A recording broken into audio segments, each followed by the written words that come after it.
আমি আমি সশ্রদ্ধ চিত্তে তারেক রহমান সশস্ত্র চিত্রে শপথ করিতেছি যে সরকার গঠনের প্রায় ৪ মাস পেরিয়ে গেলেও প্রধানমন্ত্রী তারেক রহমানের জন্য কূটনৈতিক অঙ্গনে এখনও কোনো সুখবর নেই। শত চেষ্টা সত্ত্বেও পশ্চিমা দেশগুলোর দরজা তার জন্য উন্মুক্ত হচ্ছে না। ভারতের সাথে চরম সীমান্ত উত্তেজনা এবং যুক্তরাষ্ট্র ও চীনের মধ্যকার জটিল ভূরাজনৈতিক টানাপোড়েনে পড়ে এক নজিরবিহীন সংকটের মুখে পড়েছে বর্তমান সরকার। পরিস্থিতি সামাল দিতে না পারলে তাকে বাধ্য হয়ে আবারও লন্ডনে ফিরে যেতে হতে পারে বলে মনে করছেন রাজনৈতিক বিশ্লেষকরা। টানা ১০০ দিন পূর্তির দ্বারপ্রান্তে দাঁড়িয়ে বর্তমান সরকার তাদের নানা অর্জন তুলে ধরে সংবাদ সম্মেলন করার প্রস্তুতি নিলেও সরকারের সবচেয়ে বড় দুর্বলতা হয়ে দাঁড়িয়েছে প্রধানমন্ত্রীর বিদেশ সফর। পৃথিবীর কোনো বড় দেশেই এখন পর্যন্ত তিনি সরকারি সফরে যেতে পারেননি।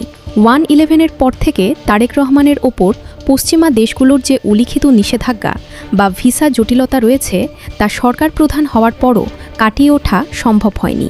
অথচ ভারতের প্রধানমন্ত্রী নরেন্দ্র মোদীর ক্ষেত্রে এমন নিষেধাজ্ঞা থাকলেও ক্ষমতা গ্রহণের খুব অল্প সময়ের মধ্যেই তা নিরসন হয়েছিল। বিশ্লেষকরা বলছেন, পররাষ্ট্রমন্ত্রী হিসেবে খলিলুর রহমানকে নিয়োগ এবং যুক্তরাষ্ট্রের সাথে সম্প্রতি স্বাক্ষরিত হওয়া বাণিজ্যিক চুক্তির মূল উদ্দেশ্যই ছিল আমেরিকার সাথে সম্পর্ক স্বাভাবিক করা। সরকারের লক্ষ্য ছিল পশ্চিমা বিশ্বের কোনো দেশ সফরের মাধ্যমেই প্রধানমন্ত্রীর কূটনৈতিক যাত্রার সূচনা করা। কিন্তু এত কিছুর পরও মার্কিন যুক্তরাষ্ট্রের দিক থেকে কোনো ইতিবাচক সাড়া মিলছে না, যা সরকারের জন্য চরম অস্বস্তির কারণ হয়ে দাঁড়িয়েছে। পশ্চিমা দেশগুলো মুখ ফিরিয়ে রাখলেও চীনের দরজা তারেক রহমানের জন্য বরাবরই উন্মুক্ত। সরকার গঠনের আগেই তাকে চীন সফরের আমন্ত্রণ জানানো হয়েছিল, কিন্তু বর্তমান ভূরাজনৈতিক বাস্তবতায় চীন সফর অত্যন্ত ঝুঁকিপূর্ণ, কারণ চীনের সাথে সখ্যতা বাড়ালে যুক্তরাষ্ট্র চরম ক্ষুব্ধ হতে পারে। অন্যদিকে প্রতিবেশী ভারতের সাথেও সম্পর্কের চরম অবনতি ঘটেছে। ভারতের পশ্চিমবঙ্গে শুভেন্দু অধিকারীর নেতৃত্বাধীন সরকার ক্ষমতায় আসার পর থেকে সীমান্তে উত্তেজনা চরমে পৌঁছেছে। নিয়মিত বিরতিতে সীমান্তে বিএসএফের উস্কানিমূলক আচরণ এবং হতাহতের ঘটনা দুই দেশের কূটনৈতিক সম্পর্ককে খাদের কিনারায় নিয়ে গেছে। শুধু তাই নয়, বঙ্গোপসাগর ও ভারত মহাসাগরে মিত্র দেশগুলোকে নিয়ে ভারতের সাম্প্রতিক নৌমহড়ায় বাংলাদেশকে সম্পূর্ণ উপেক্ষা করা হয়েছে।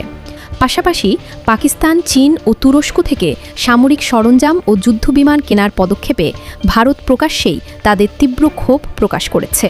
ভারতের এই ধারাবাহিক চোখরাঙানি মোকাবিলা করা এবং দেশের ভঙ্গুর অর্থনীতিকে সচল রাখতে চীনের বিকল্প নেই সরকারের কাছে। কিন্তু প্রধানমন্ত্রী যদি চীনমুখী হন, তবে যুক্তরাষ্ট্রের সাথে সরকারের সম্পর্ক পুরোপুরি তলানিতে গিয়ে ঠেকতে পারে। আর সেই সুযোগ কাজে লাগিয়ে যুক্তরাষ্ট্র আবারও ক্ষমতাচ্যুত আওয়ামী লীগ বা শেখ হাসিনাকে বাংলাদেশের রাজনীতিতে পুনর্বাসনের চেষ্টা করতে পারে বলে গুঞ্জন রয়েছে। সম্প্রতি শেখ হাসিনার দেওয়া 6 মাসের মধ্যে দেশে ফেরার যে চ্যালেঞ্জ, তার পেছনেও এই ভূ রাজনৈতিক সমীকরণ কাজ করতে পারে বলে ধারণা করা হচ্ছে। যদিও সরকার এনসিপি বা জাতীয় নাগরিক কমিটির মাধ্যমে যুক্তরাষ্ট্রের সাথে সুসম্পর্ক বজায় রাখার চেষ্টা করছে, কিন্তু এনসিপির রাজনৈতিক সক্ষমতা এখনও সেই পর্যায়ে পৌঁছায়নি যা দিয়ে যুক্তরাষ্ট্রের চাপ পুরোপুরি সামাল দেওয়া সম্ভব। বৈদেশিক এই বহুমুখী চাপের পাশাপাশি দলের অভ্যন্তরীণ কোন্দল সরকারের পরিস্থিতিকে আরও ঘোলাটে করে তুলেছে। বিএনপিতে বর্তমানে একাধিক বলয় বা উপদল তৈরি হয়েছে। লন্ডন গ্রুপ, আম্মা গ্রুপ, ভাইয়া গ্রুপ, সিলেট গ্রুপ ও বগুড়া গ্রুপের মতো বিভিন্ন আঞ্চলিক ও ব্যক্তিকেন্দ্রিক দ্বন্দ্বে দলের মাঠ পর্যায়ের নেতাকর্মীরা চরম হতাশ। বিশেষ করে লন্ডন গ্রুপের নেতা হিসেবে পরিচিত মাহাদি আমিনের বিভিন্ন সিদ্ধান্ত নিয়ে তৃণমূলের তীব্র ক্ষোভ বিরাজ করছে। ক্ষমতা গ্রহণের এতদিন পরও প্রধানমন্ত্রীর বিদেশ সফরের কোনো সুনির্দিষ্ট দিনক্ষণ ঠিক করতে না পারায় সরকারের নীতি নির্ধারকদের সক্ষমতা নিয়েই প্রশ্ন উঠেছে। একদিকে আন্তর্জাতিক মহলের অব্যাহত চাপ এবং কূটনৈতিক ব্যর্থতা, অন্যদিকে দলের অভ্যন্তরীণ চরম অস্থিরতা, সব মিলিয়ে এক কঠিন চক্রব্যূহে আটকা পড়েছেন প্রধানমন্ত্রী তারেক রহমান। এই বহুমুখী চ্যালেঞ্জ মোকাবিলা করে তিনি কি পারবেন তার অবস্থান সুসংহত করতে, নাকি উদ্ভূত পরিস্থিতিতে তাকে পুনরায় লন্ডনের পথ ধরতে হবে? তা নিয়েই এখন রাজনৈতিক অঙ্গনে চলছে নানা জল্পনা কল্পনা। এই সামগ্রিক রাজনৈতিক ও কূটনৈতিক পরিস্থিতি নিয়ে আপনাদের কি মতামত তা কমেন্ট করে আমাদের জানান। ভিডিওটি ভালো লাগলে লাইক, কমেন্ট এবং শেয়ার করুন। ধন্যবাদ।